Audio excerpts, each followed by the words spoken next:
अयोध्या में भूमि पूजन के दिन AIM के अध्यक्ष असदुद्दीन ओवैसी ने बाबरी मस्जिद पर ट्वीट किया है। ओवैसी ने बाबरी जिंदा है हैशटैग के साथ ट्वीट किया। आपको बता दें कि हैदराबाद सांसद ओवैसी ने राम मंदिर भूमि पूजन में PM मोदी के शामिल होने पर ऐतराज जताया था। असदुद्दीन ओवैसी ने ट्वीट में लिखा कि बाबरी मस्जिद थी, है और रहेगी इंशाअल्लाह। ओवैसी ने हैशटैग बाबरी जिंदा है के साथ इस ट्वीट को शेयर किया। आपको बता दें कि ओवैसी ने PM मोदी के भूमि पूजन कार्यक्रम में शामिल होने पर सवाल उठाते हुए कहा था कि यह संविधान सम्मत नहीं होगा।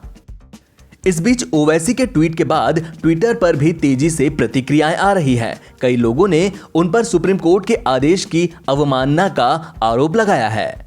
एक ट्विटर यूजर ने लिखा कि भारतीय सुप्रीम कोर्ट के आदेश का आप सम्मान नहीं कर रहे हैं। इससे साबित होता है कि आपके खून और धर्म में दूसरे लोगों के हक पर जबरदस्ती दावा और अनादर करना रचा बसा है। यही काम आपके बाबर ने किया था। ओवैसी ने इससे पहले PM के मंदिर के शिलान्यास में जाने को संविधान की शपथ का उल्लंघन बताया था। उन्होंने कहा था कि पंथ निरपेक्षता भारत के संविधान का अभिन्न अंग है और यह उसका अनादर होगा। ओवैसी ने कहा कि हम यह नहीं भूल सकते कि 400 वर्षों से ज्यादा वक्त से बाबरी मस्जिद अयोध्या में थी और 1952 में क्रिमिनल भीड़ ने इसे ध्वस्त कर दिया था। आपको बता दें कि अयोध्या में भूमि पूजन कार्यक्रम में 175 मेहमान शिरकत कर रहे हैं। अयोध्या में राम मंदिर भूमि पूजन में LK आडवाणी, मुरली मनोहर जोशी और कल्याण सिंह को न आने की सलाह दी गई थी। यह सलाह कोरोना वायरस के खतरे और उनकी उम्र के रिस्क को देखते हुए दी गई थी।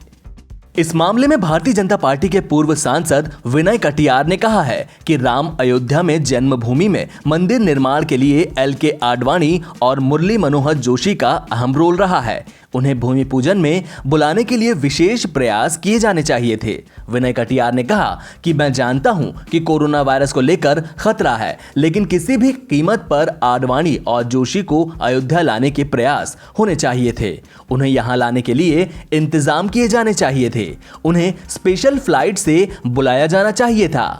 बजरंग दल के नेता की यह टिप्पणी मंगलवार को ट्रस्ट के दावे के बाद आई है। ट्रस्ट ने कहा कि 90 साल से ऊपर के जो लोग अयोध्या आएंगे उनके लिए ट्रस्ट को व्यवस्था करना मुश्किल होगा।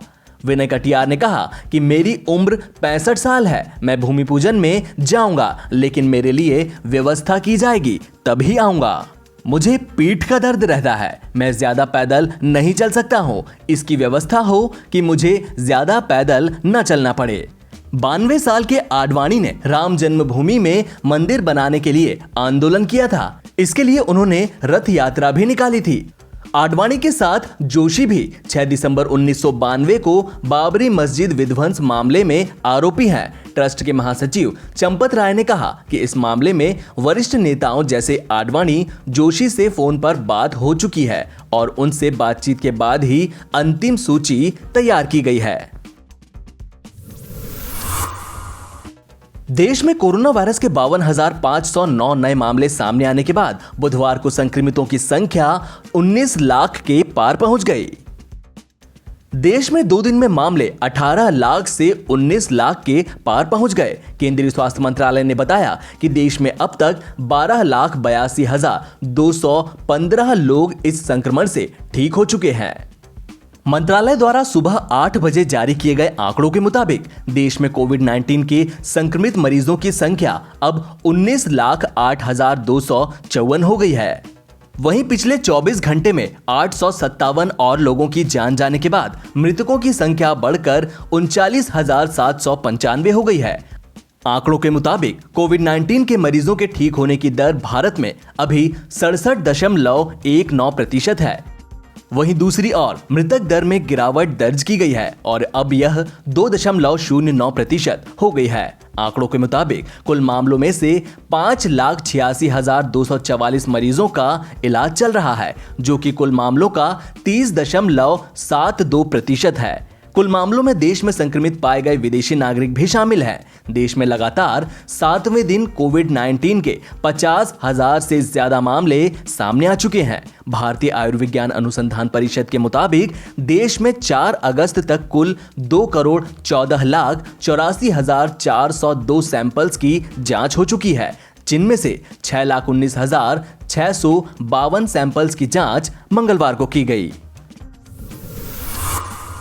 राम मंदिर आंदोलन के प्रमुख चेहरों में से एक उमा भारती अपना इरादा बदलकर भूमि पूजन कार्यक्रम में पहुंची। आपको बता दें कि पहले उन्होंने कोरोना के डर से राम जन्मभूमि परिसर में न जाने का फैसला किया था। हालांकि उन्होंने ट्वीट कर जानकारी दी कि उन्हें शिलान्यास स्थल पर मौजूद रहने का निर्देश दिया गया है, इसलिए वह यहां पहुंची हैं। दीदी आप संपन्न होना है। जैसे सब नदियां समुद्र में समा जाती हैं, हम सब मोदी जी में समा गए हैं और कल मोदी जी के हाथ से जैसे हम चले जाए क्या हाथ से हुआ था, ऐसा ही मोदी जी के हाथ से होगा। और ये मेरे लिए कल की घड़ी 1,00,000 जिंदगी के बराबर होगी, आनंद देने वाली। दीदी आडवाणी जोशी जी मोबाइल पीछे कर लीजिए। अच्छा दीदी जेएमडी नीचे भैया नीचे कर लो भाई। जेएमडी ऊपर कर दो। चिल्लाओ नहीं यार। समाजवादी हूँ, अगर सब राम का नाम लेना चाहते हैं, दिए जलाना चाहते हैं, आनंद का उत्सव मनाना चाहते हैं, तो ये मत मानिए कि हमारा पेटेंट है उस पर। राम तो अनादिकाल से अनंत काल तक है, हम सबका तो अंत होना है, इसलिए राम सबके हैं, वो सब राम के हैं। इस देश के हों, देश के बाहर के हों, नीचे कर लो भाई। बीजेपी के हों, बीजेपी के ना हों, अगर वो राम का नाम लेते हैं तो उनका मजाक बनाना ये हमारा अहंकार दर्शाता है। राम मंदिर भूमि पूजन के दिन योग गुरु बाबा रामदेव भी अयोध्या पहुंचे। इस दौरान उन्होंने कहा कि आज का दिन ऐतिहासिक है, इसे लंबे समय तक याद रखा जाएगा। मुझे पूरा विश्वास है कि राम मंदिर के निर्माण के साथ ही देश में राम राज्य स्थापित हो जाएगा। 5 तारीख ये देश की ऐतिहासिक तारीख है। सदियां याद करेंगे आज के दिन को गौरव के साथ। भारत का एक नया इतिहास लिखा जा रहा है। भारत स्वर्ण युग में प्रवेश कर रहा है, राम राज्य में प्रवेश कर रहा है। इसकी सब खुशियां मनाइए और माता सीता और राम जैसा अपना चरित्र बनाइए। राम मंदिर के साथ राम राज्य की प्रतिष्ठा के लिए पुरुषार्थ कीजिए। यही आज का संदेश है और यही भगवान के चरणों में प्रार्थना है।